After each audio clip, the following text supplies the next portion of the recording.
Pastor Daniel, unmute. You have to unmute. Pastor Raj, धन्यवाद आपको ये सुंदर समय मौका देने के लिए कि मैं आप लोगों के सामने प्रभु की महिमा के लिए और हम सब के उत्साह के लिए कुछ वचनों को शेयर करूं। इससे पहले कि मैं कुछ शेयर करूं, मैं तहे दिल से हमारे प्रे फॉर मी टीम के एक एक जन को और जितने लोग हमारी शाम की सेवकाई में इकट्ठे हो रहे हैं और सबके लिए प्रार्थना कर रहे हैं। और जब मैं मेरी पूरी फैमिली कोविड से हम लोग संक्रमित हुए थे और एक समय था कि हम बहुत ही क्रिटिकल हालत में थे और तब आप लोगों ने बहुत दुआ करी, मुझे पता है। और उस समय परमेश्वर ने अद्भुत काम किया हमारे जीवन में। और तब पास्टर राज ने बताया कि pastor, if you want I can ask pastor Stephen. So then I think somehow Pastor Stephen got my phone number and he himself called me up saying, Pastor, send me your prescription. So because already there is a doctor, he's kind of my family, he's my very close, own church member, like, so very close friend. So always, he takes care of us whenever there's some need. So already जैसे ही मतलब Covid का positive आया तो he given us a prescription. I said कि छोड़ रहने दो. But then he insisted, Pastor Stephen Ravi Kumar, said, Pastor, please send your prescription. Then okay, sir, मेरे को इतना कर रहे तो मैं भेजूं. And then उसके बाद then he took it over. उसके बाद every day and then immediately he changed certain medicines. And मैं बताऊं, उन्होंने इतना ज्यादा हमारे शौक है कि every morning 8 o'clock he will call us up. And slowly जैसे दिन बीतता गया, I was not able to talk. And in that case, my second daughter, Gracie, and she was the one to receive his call or call him back and all. So it was fantastic, and he looked after us very well. And then क्या हुआ कि तकरीबन शायद 6-7-8 दिन के बाद में, and जब हम बहुत ही हमारे हालत बहुत ही खराब था, तो उसके बाद हम लोगों ने ब्लड टेस्ट कराया. Again मेडिसिन चेंज हुई. उसके बाद फिर one fine day brother Kumar हमारे यहाँ आते हैं. Brother Kumar and who else? One more brother came. Brother Kumar, somebody else came along with you. It was so Peter kind. was doing sanitizing. Oh, okay, yes. He came to sanitize entire house, and Brother Kumar came, and then when he saw us, he said, Pastor, please let's go for CT scan. मैंने कहा जाना है क्या? How are you going? So okay, I'll take you. How? So but I said okay, then I'll drive, no problem. But then I have a brother, so I said okay, let's go. So then in his he insisted, and then we went and we took our CT scan and all. And again, then we found that our lungs have been infected all. But what I want to say, all through this time, my hard time in our plight, all of you prayed for us and came forward. And Dr. Ravi Kumar, he was extremely, kind to us. And I always, thank him and we pray for him. So because of all your prayers and your support, today God has healed us. Thank you so much. Pray for me, team. Hallelujah. Thank you so much. So okay, आगे बढ़ते हैं परमेश्वर के वचन के लिए. So this morning also I brought a small word of exhortation to our Saturday prayer meeting. Jasodaji gave me the opportunity, and again Pastor Raj gave me another opportunity to share the word of. It's always it's a joy and it's an opportunity, privilege for us to bring the word of God. And I believe what I'm going to share will bless again. So today I'm going to share something under the title, Why Me, O Lord? Because this is the time many of us are going through very hard times, and every one of us has question in our heart. We may not voice a question, but deep in our heart we say, Lord, why this thing happening to me, to us, Lord? Why my so-and-so died? Why we always pray, we read Bible, we go to church, we are doing all whatever we see in the Bible we are doing, yet why, oh Lord, why me, oh Lord? That kind of question everyone has. So today we are going to read Psalm 13, 1-6. Okay, Psalm 13, 1-6. It says here, How long, O Lord, will you forget me forever? How long will you hide your face from me? How long shall I take counsel in my soul, having sorrow in my heart daily? How long will my enemy be exalted over me?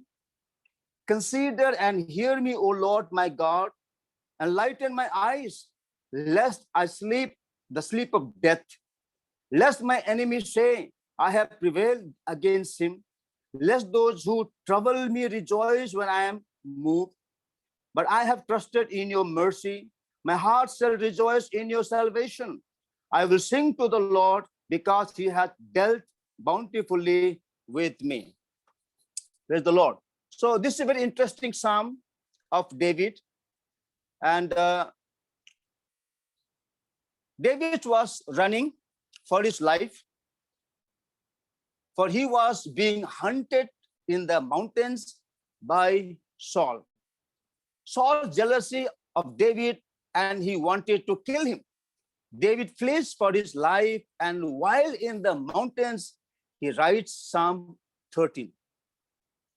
After fleeing from Saul, first David goes to the king of Achish of Gath to take shelter, which you read in 1 Samuel 21, verse 10. Then David arose and fled that day from before Saul and went to Achish, the king of Gath. There David was very afraid of the king Achish. He even changed his behavior before them after hearing what they were talking about him. David pretended madness, scratched on the doors of the gate. Saliva was falling on his beard because they said, is this not David? Did they not sing of him to one another in dances, saying, Saul has slain his thousands and David has his 10,000s? Then David left Gath and goes to cave of Adullam. And there he feels abandoned and alone and despairs. In this loneliness, despair, and abandonment, David speaks to God. It was the darkest time in David's life. There he pours out his anguish to his God. It was his cave season. Sometimes God allows us a cave season, wilderness experience. At times, we all go through such dark and hopeless situations. Bible does not say if the evil day comes, but it says when the day of evil comes. Ephesians 6:13 says, evil day, bad times, challenging times are inevitable in our life. Everything in the Christian life is not rosy. We must be prepared to press on with perseverance through trials and temptations. Trials and temptations are common for all. David in Psalm 13, verse 1 says, how long, O Lord? David in another Psalm writes, my God, why have you forsaken me? Of course, finally, this Psalm 22:1 finds its fulfillment in the life of Jesus. When he cried out, my God, why have you forsaken me? When Jesus made the supreme sacrifice for the entire human race, God put our sin, the whole world's sin on him. He became so ugly with the sin of the world, even God couldn't see his own son. You read Isaiah 52, verse 2. He had no beauty or majesty to attract us to him. But as a believer, regardless of the extent of our spiritual maturity, it's possible to reach a point so low we actually feel that everyone, even God, has forsaken us. In today's scenario, where we see tragedy everywhere, but people have lost jobs, business, This COVID-19, especially this second wave, has, taken lives, thousands of lives. We see in the news, the statistics, the showing. Of course, we know what have been, being reported to us is not right. The actual numbers are much more. We know how this COVID has taken lives. In all my life, I've never ever seen so much of deaths. In last, I think 1.5 month time, almost every day we all have seen. We all have, even in our city, in the first wave, I didn't see so much of death taking place. But the second wave, our pastors have died, young people have died, old have died. So much of pain, so much of heartaches we are going through. What to say? We have no answer to many deaths of pastors, good people, young husband, young son, only bread earner of the family are dying. We don't know what tomorrow holds for us, but we certainly know who holds our tomorrow. Let's hold the hand of God who holds our tomorrow. He knows everything. Life and death is in his hand. In such challenging time, one may very well question God. Why me, O Lord? Bible is full of the fact that bad things happen to good people and good things happen to bad people.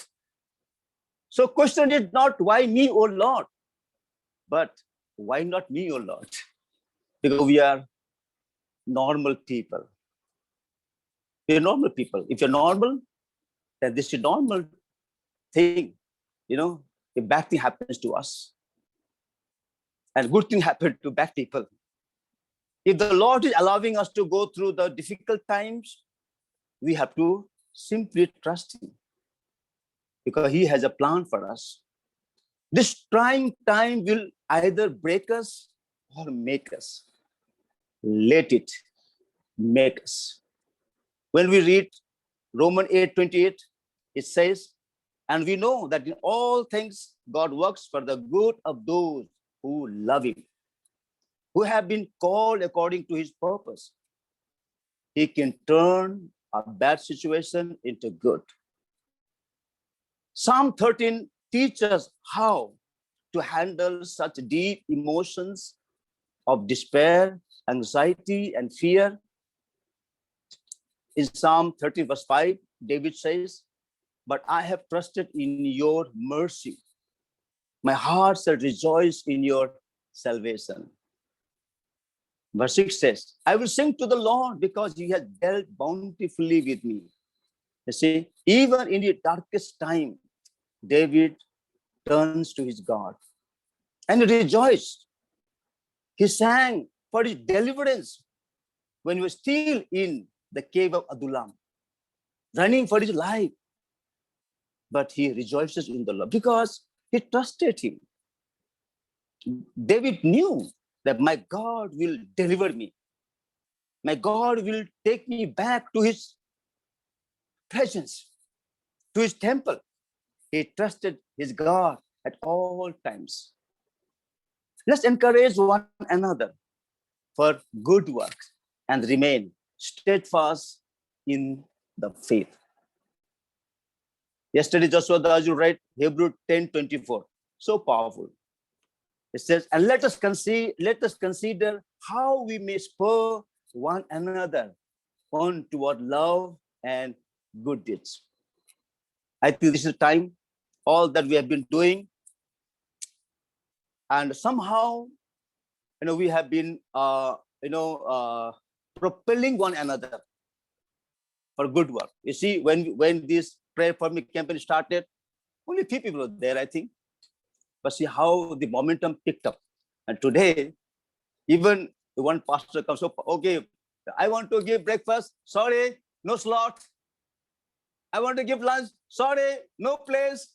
You know, see, so much, God has been, because, we have been, by the grace of God, we have been able to spur one another, topple one another, encourage one another.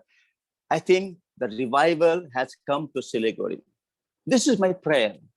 The Lord will continue to, join us together, because when we come together, as the saying goes, united we stand, divided we fall, and unitedly we can win Siliguri. Praise the Lord. Because this hard time, this bad time, this valley experience, this wilderness experience will go. Okay, it will get over. Again, it will get normal. Then what? We have to preach the gospel. We have to preach the Siliguri must be saved. Bengal must be saved. And my prayer, Lord, open up door for us. Every church, every pastor, leader, believer will come together, and we will lift up the name of Jesus, preaching the gospel, worshiping God, praising God. Hallelujah. I believe this small little word has blessed us all. God bless you. Thank you so much. Thank you. Thank you so much, Pastor Daniel, for sharing the